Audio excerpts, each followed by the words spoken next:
오늘 수도권에 와서 같이 하나님 말씀 나누게 돼서 너무나 감사드리고 함께 예배할 수 있어서 주님께 감사드립니다. 신명기 네 번째 시간인데요. 문제는 축복이요 응답이다. 우리가 생각할 때는 문제고 어려움 같지만 사실은 하나님의 축복이고 응답이다라고 하는 내용을 가지고 같이 한번 말씀 나누겠습니다. 지난주에 우리가 살펴봤듯이 이제 호렙을 떠나서 내가 너에게 약속한 그 땅으로 가라라고 이야기를 했죠. 근데 오늘은 그 명령 이후에 일어난 사건으로 사실은 설명을 하고 있는데 출애굽기에 따르면 어떻게 보면 좀 순서가 좀 다릅니다. 그때에라고 하는 이야기가 9절에 등장을 하죠. 그때에 내가 너희에게 말하여 이르기를 나는 홀로 너희의 짐을 질 수 없도다. 그래서 이제 하나님께서 모세와 함께 백성들을 재판하고 그리고 도와줄 수 있는 일꾼들을 세우는 그 장면인데 출애굽기에 의하면 사실은 이 사건은 시내산에 도착하기 전에 일어났던 사건입니다. 근데 오늘은 시내산에서 이미 1년을 보냈죠. 그리고 이제 너희들 약속한 땅으로 돌이켜서 출발해라. 그게 지난주 본문이었는데 마치 그 다음에 일어난 것처럼 이야기를 하고 있죠. 그러니까 여기에 대해서 학자들이 이야기들이 많아요. 이거 왜 사건의 순서가 안 맞지? 뭐가 맞는 거지? 출애굽기가 맞는 건가? 아니면 신명기가 맞는 건가? 여기에 대해서 이야기들을 많이 하고 있습니다. 하지만 지금 과거를 해상하면서 사실은 연대기적 순서에 얽매이지 않는다는 것을 일단 생각할 필요가 있습니다. 지금 이야기하고 있는 이 일꾼들 세우는 장면은 출애굽기 18장에서 이야기했었던 것들이랑 사실은 같은 사건, 연관이 있는 사건인 것은 분명한 것 같습니다. 출애굽기 18장 13절부터 18절까지 보면 이튿날 모세가 백성을 재판하느라고 앉아 있고 백성은 아침부터 저녁까지 모세 곁에 서 있는지라. 모세의 장인이 모세가 백성에게 행하는 모든 일을 보고 이르되 내가 이 백성에게 행하는 이 일이 어찌 됨이냐? 어찌하여 네가 홀로 앉아 있고 백성은 아침부터 저녁까지 네 곁에 서 있느냐? 모세가 그의 장인에게 대답하되 백성이 하나님께 물으려고 내게로 옴이라. 그들이 일이 있으면 내게로 오나니 내가 그 양쪽을 재판하여 하나님의 율례와 법도를 알게 하나이다. 모세의 장인이 그에게 이르되 네가 하는 것이 옳지 못하도다. 너와 또 너와 함께한 이 백성이 필경 기력이 쇠하리니 이 일이 내게 너무 중함이라. 네가 혼자 할 수 없으리라. 이 시내산에 아직 도착하기 전에 장인이 아들들을 데리고 그리고 십보라 아내를 데리고 모세를 찾아옵니다. 찾아온 다음 날에 보니까 모세가 하루 종일 사람들 재판하고 있는 거예요. 이것이 옳다 저것이 옳다. 그러니까 모세도 힘들고 백성들도 모세에게 나와서 이야기를 들으려면 자기의 순서가 찾아오려면 하루 종일 서서 기다리는 걸 본 거예요. 이 모세의 장인은 이방인이거든요. 미디안 제사장인데 그걸 보더니 모세야 이거 너 옳지 않다라고 이야기를 합니다. 너도 기력이 다 쇠하고 백성들도 다 기력이 쇠한다. 이런 식으로 하면 안 된다라고 이야기를 하거든요. 그래서 바로 그때에 모세가 이제 그럼 어떻게 할까? 천부장, 백부장, 십부장 세워가지고 오늘 본문에 있는 거랑 똑같아요. 일꾼들을 중간 지도자들을 세워서 그들이 해결할 수 있는 것은 그들이 재판을 하게 하고 너는 그들이 해결할 수 없는 큰 일들만 네가 맡아서 해결을 해라.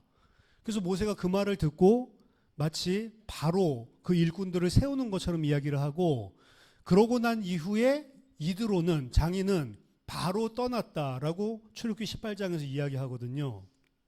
근데 오늘은 마치 이 일이 호렙을 시내산에서 이제 도착해서 율법 다 받고 1년 동안 지내고 이제 약속의 땅으로 떠나라라고 한 그 다음에 일어나는 것으로 이야기를 하고 있으니까 이게 연대기적으로 뭔가 좀 순서가 맞지가 않는 거죠. 하지만 이 민수기 10장에 보면 출애굽기에서는 바로 떠나는 것처럼 이야기를 하고 있지만 민수기 10장을 보면 호렙에서 이제 약속의 땅으로 출발하는 그 시점에 또다시 이 모세의 장인 이야기가 나옵니다. 그래서 나는 너희들이랑 함께 갈 수 없다. 나는 떠나겠다라고 하는 게 등장하거든요. 그래서 이게 분명하게 어떤 일이 있었는지 모든 것을 다 기록하지 않았기 때문에 그렇지, 사실 잠깐 떠났다가 돌아왔을 수도 있고요. 그리고 모세가 지금 이야기하고 있는 그때에라고 하는 것은 연대기적 순서를 이야기하지 않습니다. 신명기에 여러분들이 이제 읽다 보면 그때에 이런 이야기들이 많이 나오거든요. 오늘 본문에서 2번 나오는데, 그때에라고 하는 것은 과거를 회상할 때의 신명기에 나오는 반복적인 표현이고요. 연대기적인 시간을 이야기한다기보다 바로 그때의 어떤 시점을 말한다기보다는 과거에 있었던 어떤 사건을 이야기할 때에 나오는 것으로 이야기를 합니다. 신명기는 제가 서론에서 이야기했지만 구약 성경의 과거에 있었던 내용을 재해석하고 주석하는 거다. 그래서 성경 안의 주석서다라는 이야기를 했죠. 그때라는 표현이 나오면 그 과거에 있었던 어떤 일을 회상하면서 그게 무슨 의미였는지를 재해석해주는, 모세가 다시 한번 그 사건을 상기하면서 그대로 상기하는 게 아니고 그때 있었던 것의 의미를 해석해주는 내용들이 나오는 그런 신호다, 그런 시그널을 날리고 있다라고 하는 것을 여러분들이 좀 생각을 하면 좋겠습니다. 오늘 본문은 그래서 출애굽기 18장의 이드로를 통해서 백성들에게 중간 지도자들을 세워준 그 사건, 근데 그것만 상기하는 게 아니에요. 거기에서는 사실은 모세가 오늘 본문에서 이야기하듯이 너무나 힘들다, 자기 자신이 고백하는 장면은 출애굽기 18장에 나오지 않습니다. 모세가 이 백성들이 너무 많아서 너무 힘들다라고 하는 고백은 민수기 11장에 등장해요. 민수기 11장에는 여러분 잘 아는 메추라기 사건, 고기 먹고 싶다고 이스라엘 백성이 막 울고 있을 때, 그때 모세가 이런 고백을 합니다. 민수기 11장 13절 14절 보면 이 모든 백성에게 줄 고기를 내가 어디서 얻으리이까? 그들이 나를 향하여 울며 이르되 우리에게 고기를 주어 먹게 하라 하온즉 책임이 심히 중하여 나 혼자는 이 모든 백성을 감당할 수 없나이다. 그리고 오늘 신명기에서 이야기할 때 나는 홀로 너희의 짐을 담당할 수 없다라고 모세가 자기가 직접 이야기한 거는 민수기 11장 사건이고요. 출애굽기 18장에서는 모세야 너 그거 혼자 감당할 수 없어. 그거는 모세가 한 말이 아니고 이드로가 한 말이거든요. 그래서 오늘 이 과거에 회상하는 고백은 사실 2가지 사건이 중첩되어 있는 거예요. 모세가 홀로 재판을 할 때 그때 이드로가 찾아와서 일꾼들 세웠던 요 사건이랑, 그리고 모세가 이 백성들 끌고 가는데 막 울고 불고 불평불만하니까 스스로 내가 너무 힘들어서 감당할 수가 없다라고 하나님 앞에 고백했었던 이 2가지 사건이 중첩돼서 과거를 회상하고 있는 겁니다. 그러니까 이게 연대기적인 순서, 그렇게 볼 이야기는 아니라는 거죠. 2 사건 다 모세가 이스라엘 백성들을 혼자 이끌 수가 없어서 좀 어려움을 겪고 있었을 때, 고충을 겪고 있었을 때 있었던 사건들이었습니다. 그런즉 나 홀로 어찌 능히 너희의 괴로운 일과 11절이죠. 어찌 능히 너희의 괴로운 일과 너희의 힘겨운 일과 너희의 다투는 일을 담당할 수 있으랴. 그때 내가 너희에게 말하여 이르기를 나는 홀로 너희의 짐을 들 수 없다. 여기 보면 너희의 괴로운 일이라고 하는 표현 나와 있죠. 토라흐라고 하는 히브리어 명사인데요. 성경에 단 2번밖에 안 등장하는 거예요. 나중에 좀 설명을 드리겠습니다. 너희가 괴로워하는 그 일, 토라흐, 그리고 너희의 힘겨운 일. 자, 이스라엘 백성들이 괴로워하고 이스라엘 백성들이 힘들어해서 모세가 감당할 수 없다라고 느꼈던 것은 민수기 사건을 특히 이야기를 하고 있는 것인데, 백성들이 괴로워하고 힘겨워했었던 일들은 거의 대부분 광야길에서 먹을 것, 마실 것 때문에 괴로워하고 힘들어했습니다. 민수기 11장에서 고기 때문에 그렇죠. 그리고 출애굽기 18장에서는 백성들끼리 서로 이게 옳냐 저게 옳냐 다투는 일들이 발생을 했어요. 그래서 모세가 하루 종일 그건 누가 옳다 재판을 해주고 있었죠. 송사했었던 그 일입니다. 그래서 너희의 힘겨운 일, 괴로운 일은 먹고 사는 문제였고, 그리고 너희의 다투는 일은 다툰다, 싸운다 그 이야기가 아니고 립이라고 되어 있거든요. 송사건입니다. 무엇이 옳은지 판결을 요하는 송사 문제. 이 문제들을 가지고 백성들이 모세를 달달 볶는데 그들도 힘들지만 모세 또한 괴롭고 힘들어가지고 나 홀로 이거를 감당할 수 없다라고 이야기를 하는 겁니다. 그런데 그 힘든 일을 지금 모세가 돌이켜서 보니 10절이 중요합니다.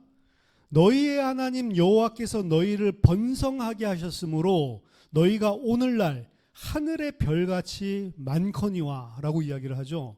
이 문제들이 왜 생겼냐? 왜 먹고 사는 걸 공급할 수 없을 만큼 결핍이 생겼냐? 왜 이렇게 맨날 재판하고 송사할 일들이 많았냐라고 하는 것을 모세가 다 지나고 나서 되돌이켜서 봤더니 하나님이 너희를 번성하게 하셨으므로 너희가 별들과 같이 많아졌기 때문에 이 일이 일어났구나라고 하는 것을 지금 집어넣고 있는 거예요. 모세는 사실은 그때는 너무 힘들어가지고 하나님 앞에 막 불평을 합니다. 뭐라고 하냐면 민수기 11장 11절 12절 보면 모세가 여호와께 여짜오되 어찌하여 주께서 종을 괴롭게 하시나이까? 어찌하여 내게 주의 목전에서 은혜를 입게 하지 아니하시고 이 모든 백성을 내게 맡기사 내가 그 짐을 지게 하나이까? 이 모든 백성을 내가 배웠나이까? 내가 그들을 낳았나이까?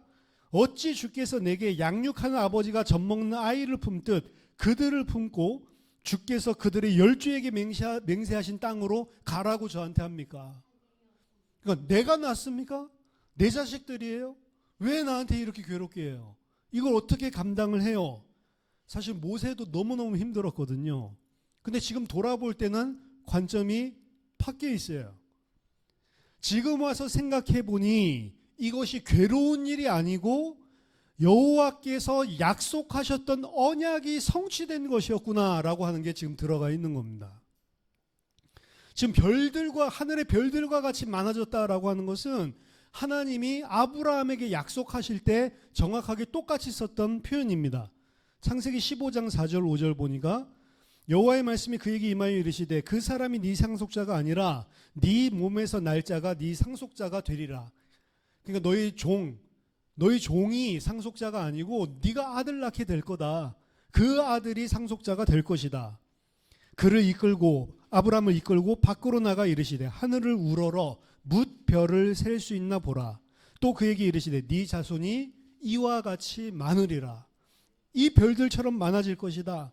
창세기 22장 17절 이삭을 바친 후에도 같습니다. 내가 너에게 큰 복을 주고 네 씨가 크게 번성하여 하늘의 별과 같게 하고 바다의 모래와 같게 하겠다. 아브라함이 어떻게 이 많은 사람을 내 아들처럼 품고 가라고 합니까? 괴로워서 나는 감당할 수 없습니다. 당신 너무 힘들어서 그렇게 이야기했지만 이게 하나님의 언약이 성취된 것이었구나. 이게 문제가 아니고 힘든 짐이 아니고 하나님이 신실하게 언약을 성취하신 것이었구나. 그 당시에는 힘들고 괴로운 일로만 알고 있었는데 시간이 지나고 되돌이켜 보니 하나님께서 언약을 신실하게 성취하신 일이었구나. 근데 그 응답을 받은 현장 속에서 나는 그 응답 때문에 감사하고 하나님의 신실하심을 보는 게 아니고 너무 힘들고 불만 불평을 하고 있었구나 라고 하는 거거든요. 이 일을 통해서 하나님께서는 새로운 일을 하시는데 이 문제와 사건을 통해서 하나님의 일을 함께 담당할 일꾼을 세우십니다. 13절 너희의 각 지파에서 지혜와 지식이 있는 인정받는 자들을 택하라. 내가 그들을 세워 너희 수령을 삼으리라 한즉 너희가 내게 대답하여 이르기를 당신의 말씀대로 하는 것이 좋다 하기에 내가 너희 지파의 수령으로 지혜가 있고 인정받는 자들을 취하여 너희의 수령을 삼되 곧 각 지파를 따라 천부장과 백부장과 50부장과 10부장과 조장을 삼고, 수령이라고 하는 건 머리입니다. 머리. 너희의 머리로 삼았다. 그들을. 각 사람의 숫자들로 1000부장, 100부장, 50부장, 10부장. 이것도 사실은 군사적인 용어거든요. 이스라엘의 군사가 60만 명이었습니다. 장정이, 보병이. 근데 그 60만 명을 1000부장, 100부장, 50부장, 그다음에 10부장으로 나뉘어서 편제를 하고 각각의 머리, 우두머리를 중간 지도자들을 지금 세우는 거거든요. 그렇게 세운 사람이 60만 명 중에 10부장들을 세워주면 10부장만 해도 6만 명이죠. 그렇죠? 50부장, 100부장, 1000부장까지 하면 이때 세워진 그런 지도자들이 7, 8만 명에 달한다라고 이야기를 합니다. 엄청난 숫자에 모세 혼자 하고 있었는데 하나님께서 이 문제와 사건같이 보이는 것들을 통해서 모세와 함께 할 수 있는, 동역할 수 있는 지도자들 8만 명을 순식간에 세워버리는 거예요.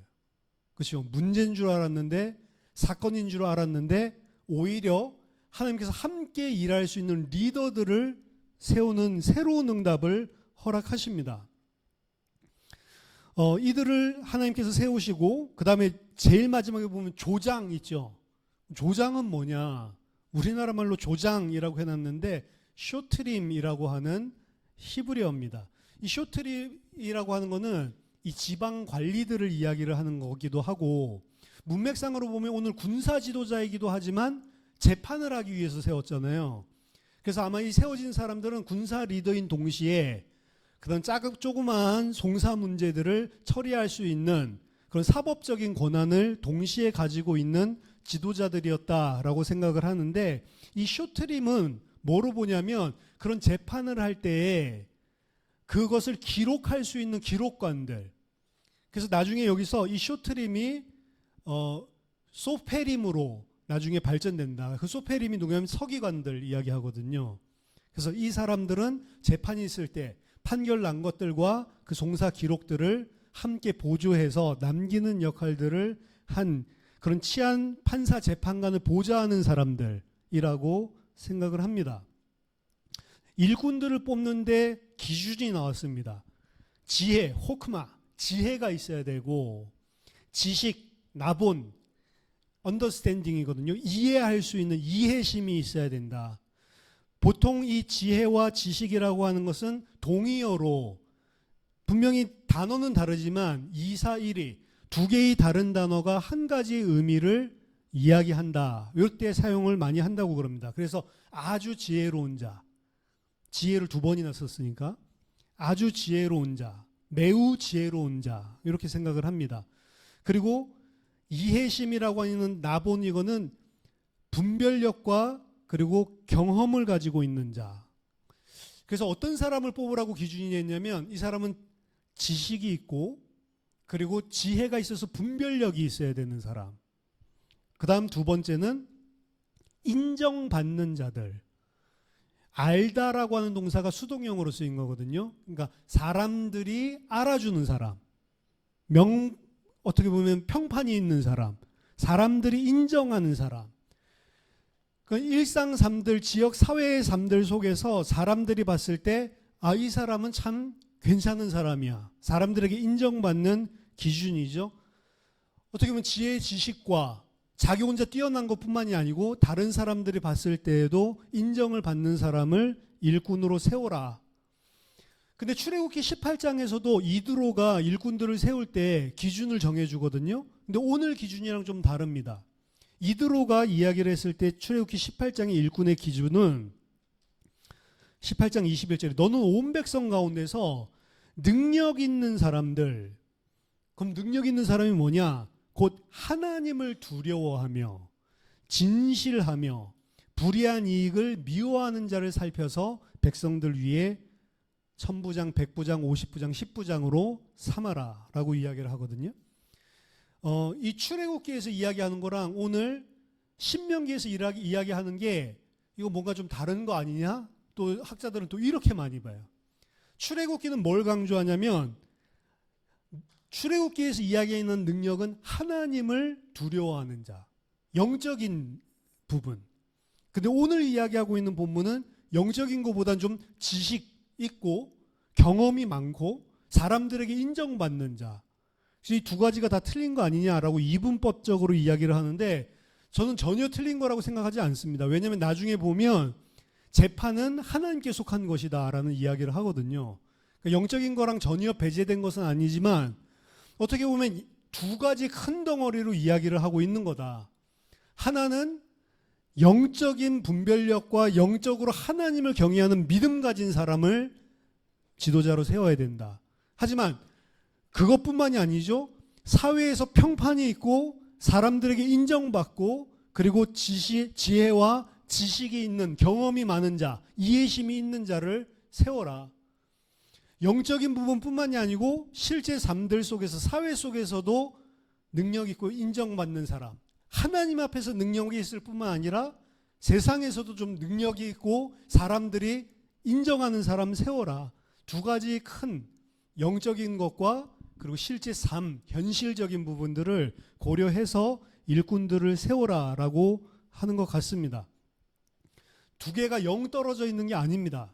사실은 진짜로 하나님을 두려워하고 하나님을 제대로 섬기는 믿음 있는 사람은 사회 속에서도 인정받게 돼 있어요. 왜냐? 진실하거든요.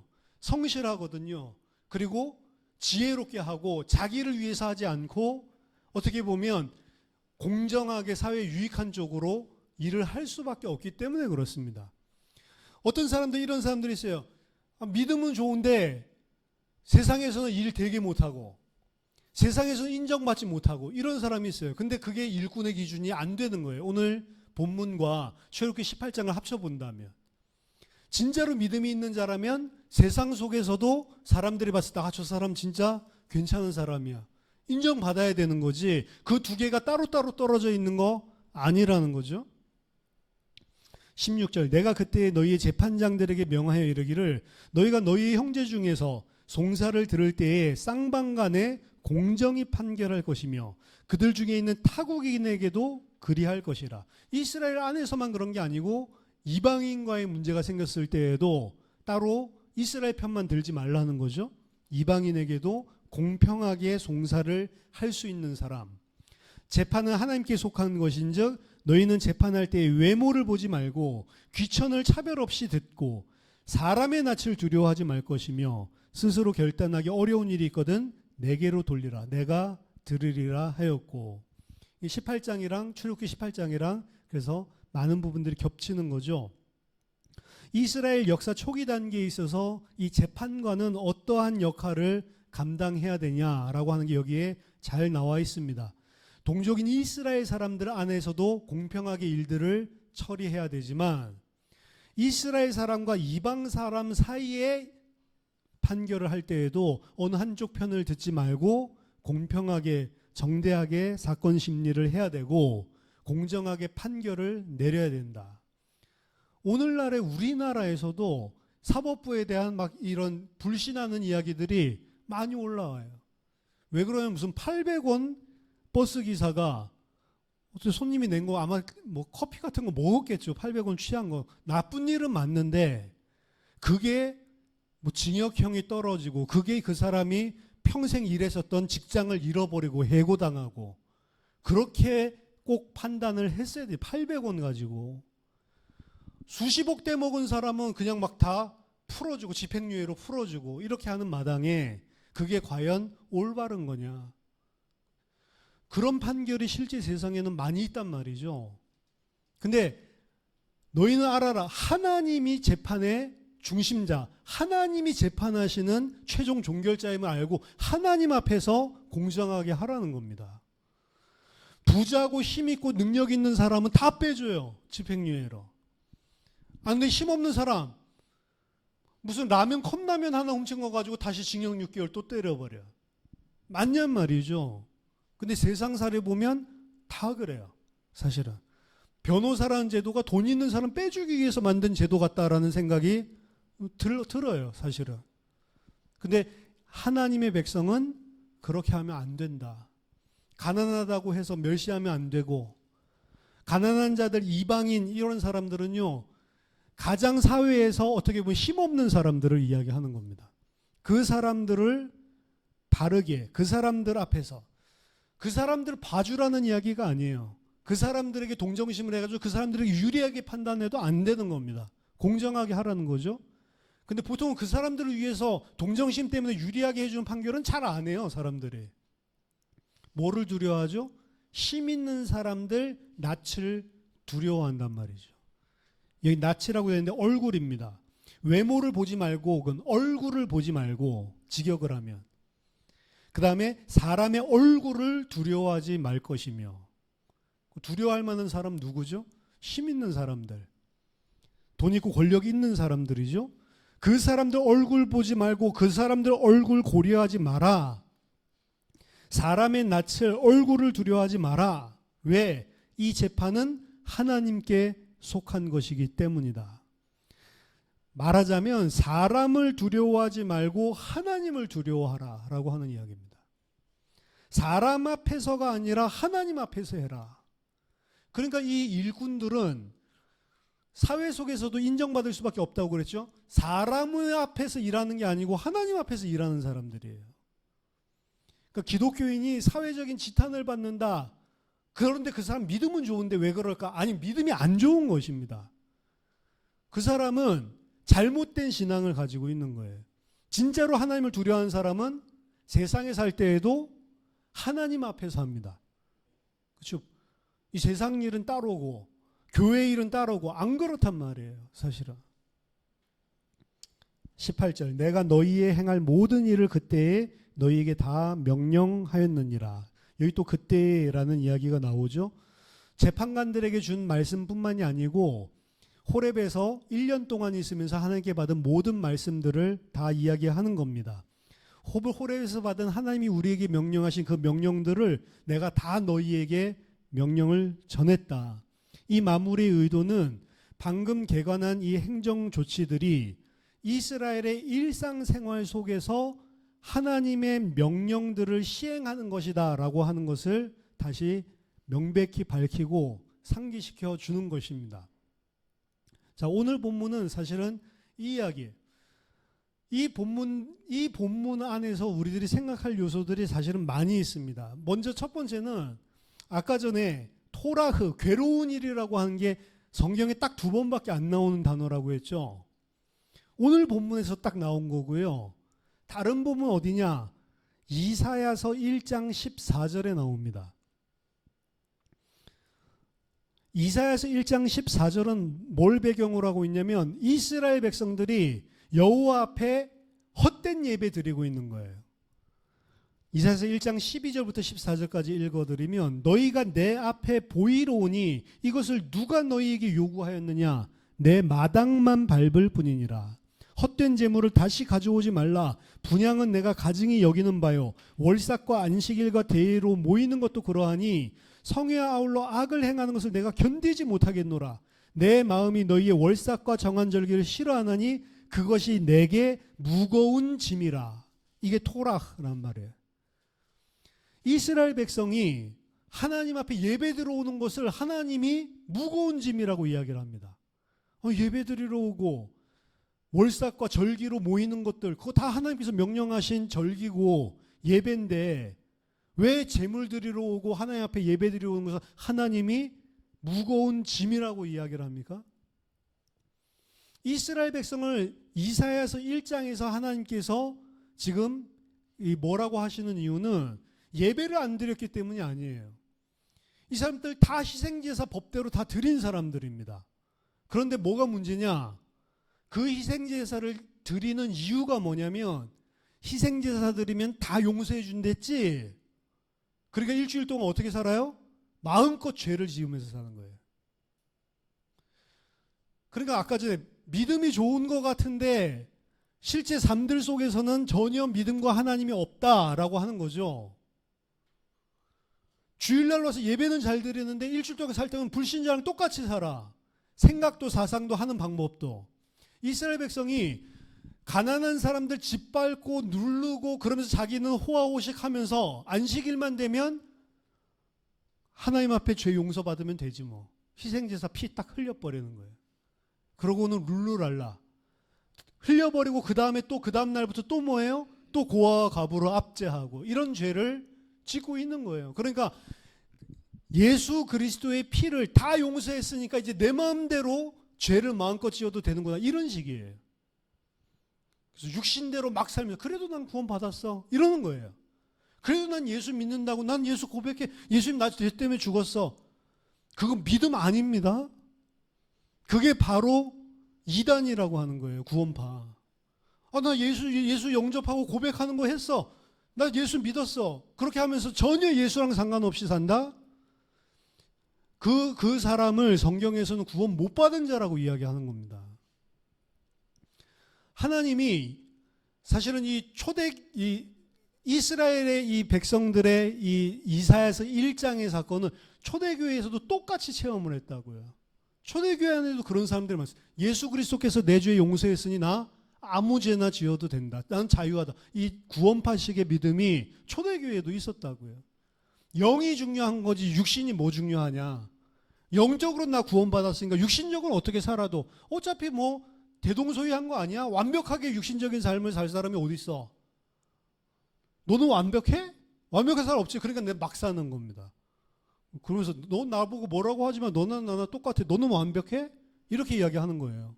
그러니까 그렇지, 똑같지 뭐 사실 하나님 앞에서는, 이러면서 넘어가는데, 하나님이 그런 식으로 예배 와서 드리는 사람을 보기가 토락, 무거운 짐이 된다고 하는 거예요.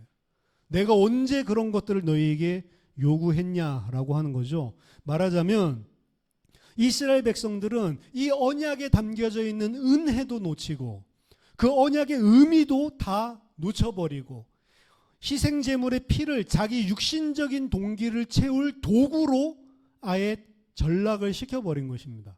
그게 하나님이 봤을 때에는 예배를 드리러 오는 것 자체가 무거운 짐이 되는 거예요. 이 사람들 육신적으로는 겉으로는 예배를 드리는 것 같지만 실제 삶 속에서는 완전히 하나님과 상관없는 육신과 세상에 빠져서 살고 있는 것입니다.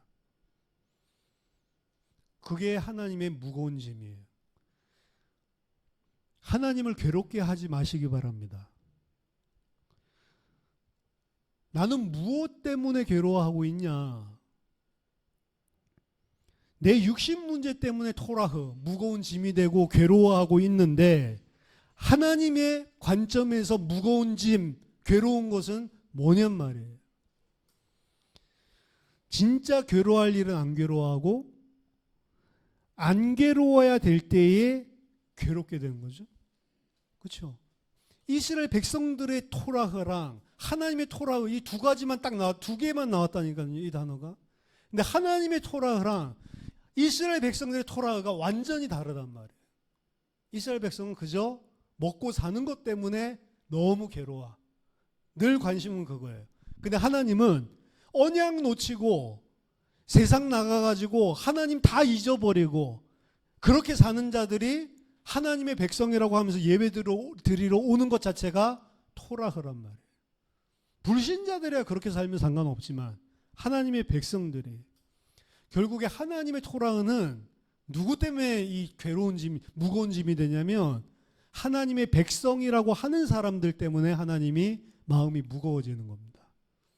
하나님의 백성이 하나님의 백성답지 못하게 살고 있고, 심지어는 하나님을, 예수 그리스도를 자기 육신을 채울 도구로 전락시키고 있는 이런 형편을 쳐다보면 하나님은 마음이 무겁다는 거죠. 괴롭다는 거죠. 우리가 하나님을 괴롭힐 수 있어요. 구원받은 자가 하나님을 괴롭힐 수가 있다고. 하나님을 그만 괴롭게 하는 여러분 되기를 바랍니다. 두 번째, 진짜 문제가 아닌 거를 문제라고 생각을 하니까, 문제 아닌 것을 문제라고 보니까 사실은 보는 눈 자체가 응답도 문제로 쳐다보는 거예요. 그걸 지금 이제 모세가 뒤를 40년 전을 회상하면서 모세 자신도 깨닫는 거죠.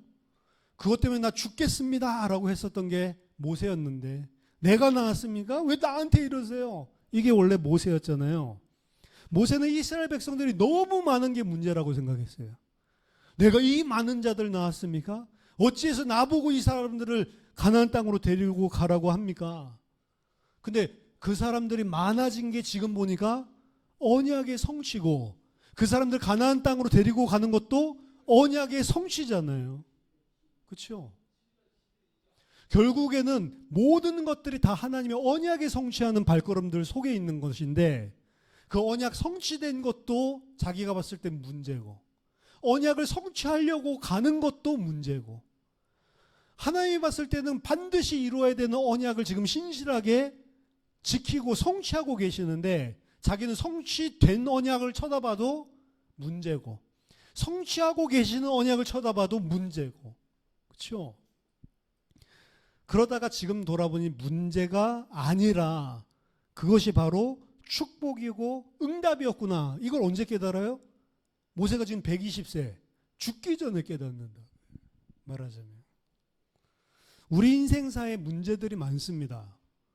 근데 여러분들, 제가 장담하지만 여러분들 하나님 백성이 맞다면 그 문제, 그 힘들었던 문제까지도 마지막 죽는 순간에 되돌아보면 하나님의 은혜고 하나님의 인도고 하나님의 응답이었다는 사실을 발견하게 됩니다. 우리가 과거를 쳐다봐도 그런 게 있어요. 너무 어려운 시기를 겪었는데 그게 하나님의 은혜였구나라는 거를 죽기 전에도 이미 과거를 쳐다보면 보일 때가 있다고요.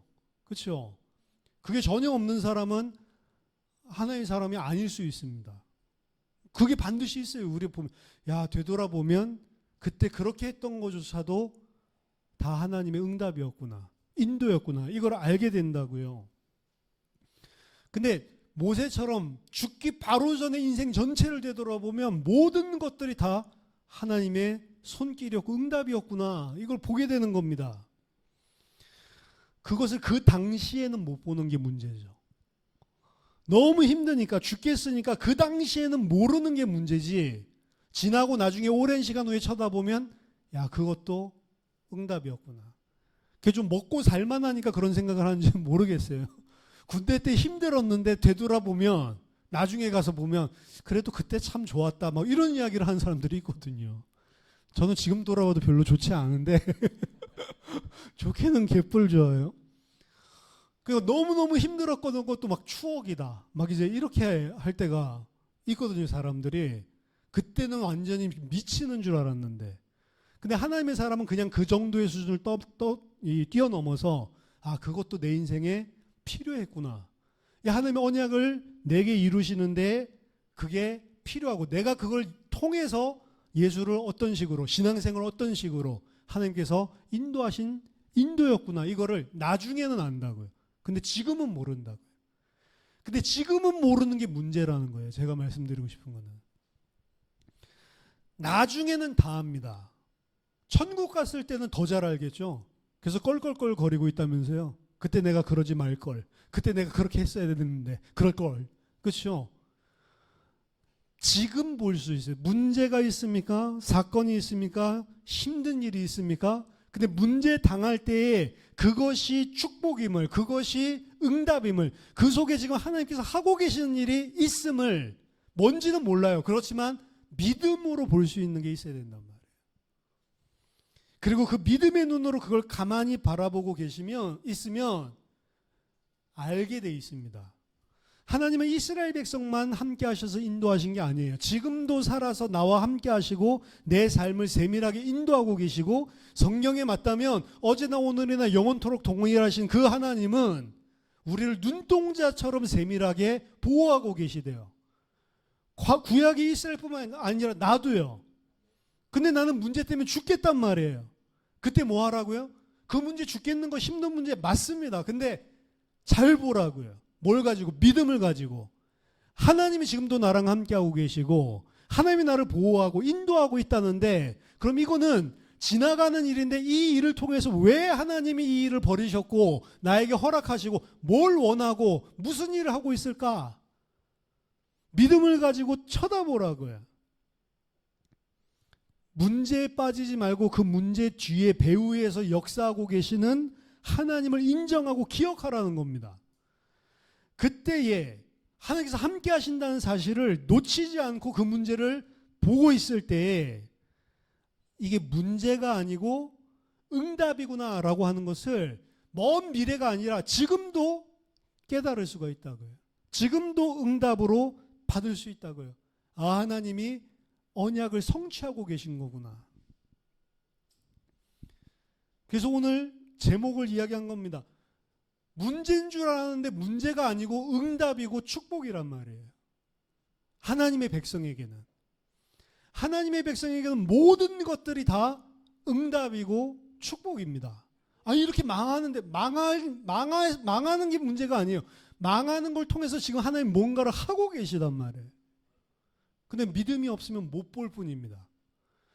그 신자들이 육신화되어 버리니까 문제에서 문제 해결에만 급급한 거예요. 문제가 아닌데 그 문제를 왜 일으키셨는지, 이걸 통해서 나에게 원하시는 게 뭐고 뭘 이루고 계신지 안 보이는 겁니다. 관심도 없고.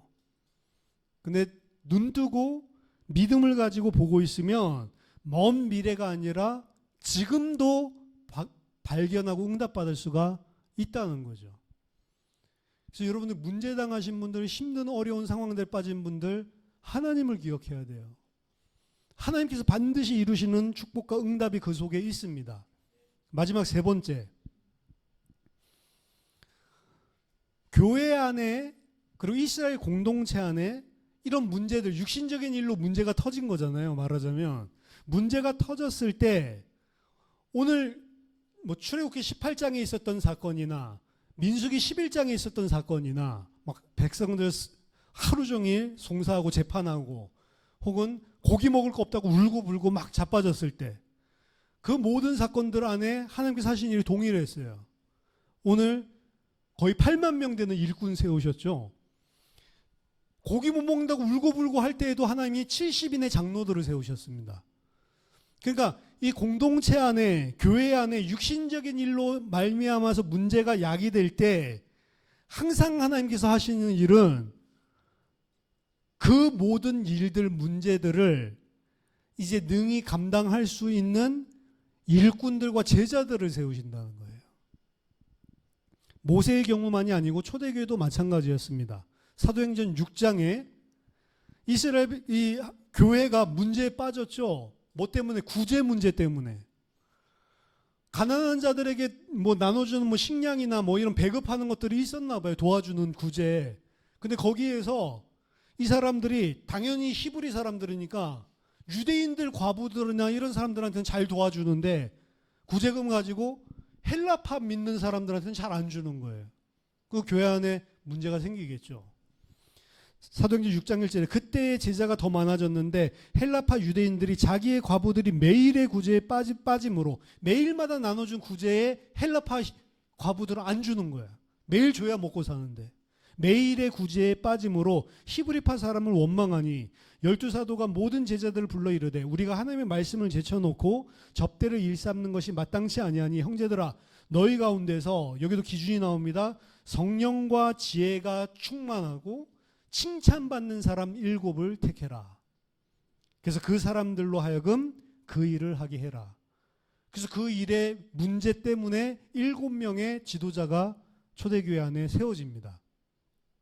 그리고 그 사람들의 기준은 성령과 지혜가 충만한 사람, 영적인 부분이죠.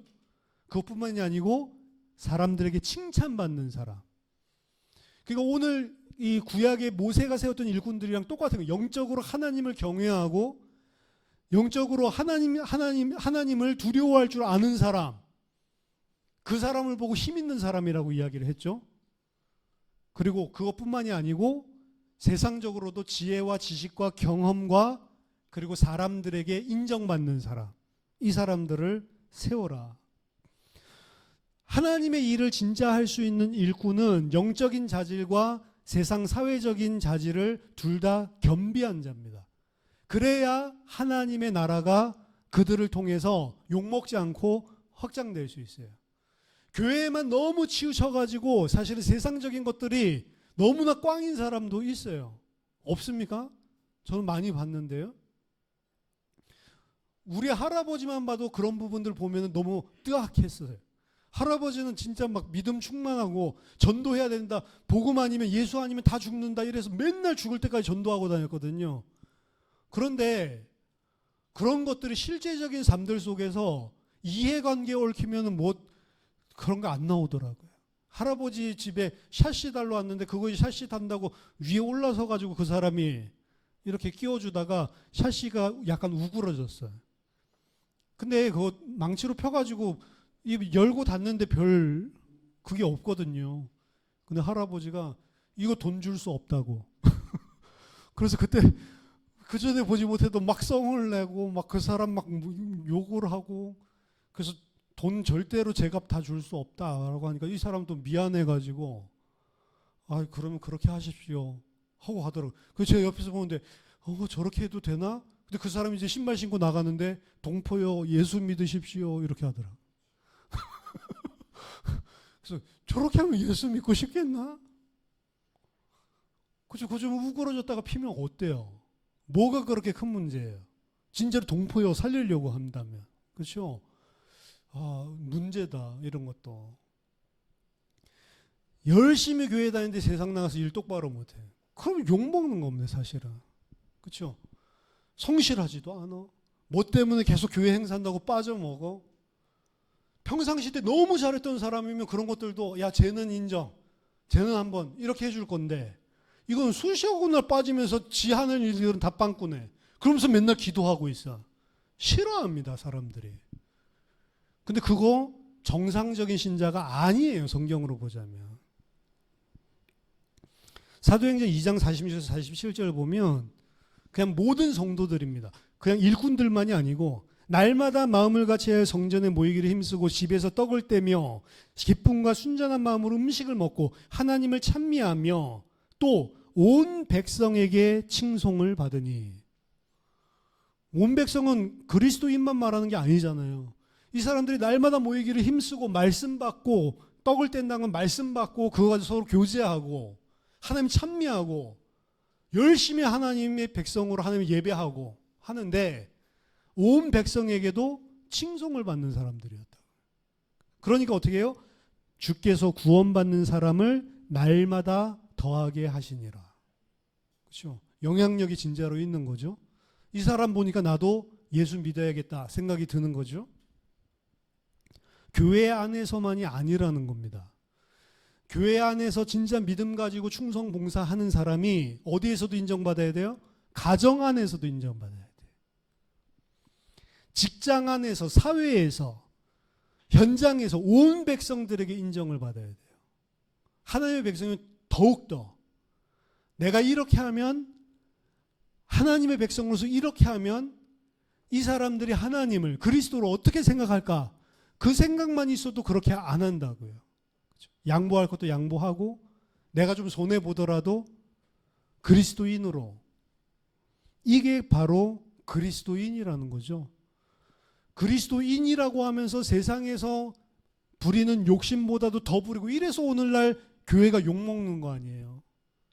여기 뭐 교회 있잖아요. 500억을 준다고 그래도 돈 더 받아내려고 그러고, 그러다가 나중에 재개발해서 막 빼버렸지만 그게 뭐냐고요 도대체. 교회가 어떻게 보면 가장 믿음이 좋은 척하지만, 가장 하나님의 뜻대로 하는 척하지만, 성경에 따르면 하나님 뜻대로 하는 게 아니고 하나님이 봤을 때 괴로운 사람들, 구원받았다면.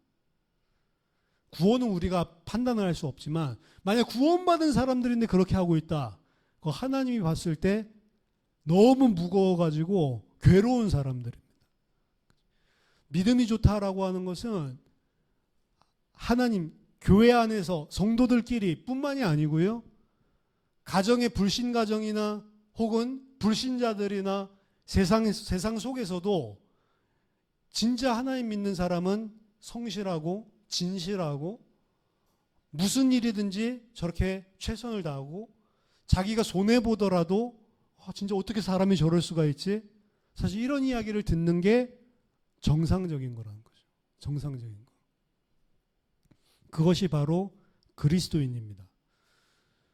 그 사람이 전도를 막 예수 믿으세요 이 말을 안 해도 가장 중요한 전도를 하고 있는 사람이 사실은.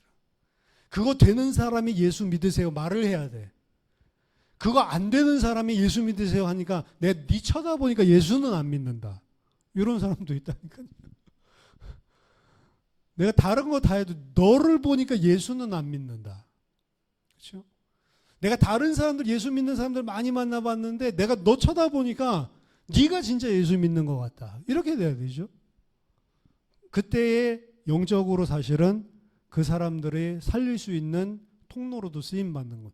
그러니까 교회의 일꾼은 교회 안에서도 성령 충만하고 지혜 충만하고 하나님의 은혜가 가득하고 믿음이 충만한 사람이었지만 일상적인 생활에서도 정상적인 사람, 아니 정상적인 사람을 넘어서 다른 사람이 인정할 만한 사람이어야 된다. 이게 일꾼의 기준이었고, 그것은 지금 출애굽한 이스라엘 백성들뿐만 아니라 초대교회에서도 그러한 일꾼을 세웠다. 문제가 생기면 하나님은 이러한 일꾼들을 세우고 싶어 하신다. 왜냐? 문제가 생겼을 때 이러한 일꾼들이 세워지면 그런 문제들은 처리될 것이기 때문에. 만약에 이스라엘 백성들 안에 10부장들이 쫙 이런 사람들이 깔렸었다. 그럼 온 백성들이 매출하게 안 준다고 울지 않았을 것이다. 그렇죠? 이 사람들 쫙 깔려서 하면 이미 그 안에서 그런 일들이 나올 때 말씀으로, 언약으로, 그게 문제가 아니고 하나님의 언약을 볼 수 있도록 이 사람들을 도와줄 수가 있었겠죠. 교회 안에 가장 필요한 시스템은 그래서 이러한 일꾼들이다. 이러한 일꾼들, 제자들이 세워졌을 때에만 교회가 진짜 제 역할을 할 수 있다. 우리 교회도 사실은 이런 일꾼들이 세워지는 게 가장 중요합니다.